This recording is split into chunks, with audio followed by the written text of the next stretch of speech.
இப்போ அதே மாதிரி உங்களுக்கு தெரியும், அம்மா சௌமியா அன்புமணிலாம் ஒரு பெண் காவலர் தரத்தன்னு வாங்கன்னா வருவாங்க அவங்க. அண்ணா பல்கலைக்கழக மாணவி வன்கொடுமை செய்யப்பட்டதை கண்டித்து பாமக தலைவர் அன்புமணி ராமதாஸ் மனைவி சௌமியா அன்புமணியை அம்மா என்று நாம் தமிழர் கட்சி ஒருங்கிணைப்பாளர் சீமான் எமோஷனலாக பேசியுள்ளார். அண்ணா பல்கலைக்கழகத்துக்கு நடந்து போராடும் போது எங்களை போராடவே விடலை, இறங்கும் போதே தூக்கிட்டாங்க. என்னைய விடுங்க, அம்மா சௌமியா அன்புமணி, குஷ்பு அவங்க தலைமையில் நடந்த அந்த பாரதிய ஜனதா மகளிர் இது என்னையாவது கொண்டே ஒரு மண்டபத்திலே தான் அடைச்சாங்க. அவங்கள ஆட்டு தொட்டியில் அடைச்சி விட்டுட்டாங்க. இப்போ அதே மாதிரி உங்களுக்கு தெரியும், அம்மா சௌமியா அன்புமணிலாம் ஒரு பெண் காவலர் தரத்தன்னு வாங்கன்னா வருவாங்க அவங்க. யாரும் இங்கே ஒன்றும் அவ்வளவா நாகரிகமான ஆட்கள் ஒன்றும் இல்லையா? நாங்கள் இது புதுசாக ஒன்றும் இந்த களத்தில் போராட்டத்துக்கு நாங்கள் வந்தவங்க இல்லை ஒன்றும்.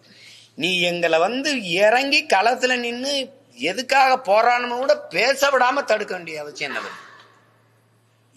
நாங்க இந்த இதுக்கு நியாயமான ஒரு விசாரணை வேணும், அங்க என்ன நடந்துச்சுன்னு உண்மையை நீங்க வெளிக்கொணரணுங்கிற கோரிக்கை வச்சு போராட வருவதற்கு தடுத்து அனுமதி தர மறுக்கிற நீங்க சீமானை கண்டிச்சு பொதுக்கூட்டம் அப்படிங்கிறதுக்கு எப்படி அனுமதி கொடுக்குறீங்க?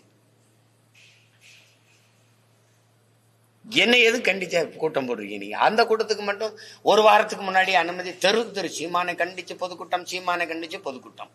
சரி, என்னை எப்படி கண்டிச்சு பேசுறாங்கன்னு கேட்கறதுக்கு நான் வந்தா வரவே கூடாதுன்னா அதுக்கு நூற்றுக்கணக்காக அங்க இருத்ததே 25 பேர் தான் கூட்டத்துல. ஆனா 250 காவலரை குளிச்சு வச்சுக்க. எனக்கு ஒரு ஆர்வம் இருக்கு, சரி எப்படித்தான் நம்மளை கண்டிச்சு பேசுறாங்கன்னு பார்க்கணுன்ட்டு நான் உண்மையிலே பேரார்வமா கிளம்பிட்டேன்.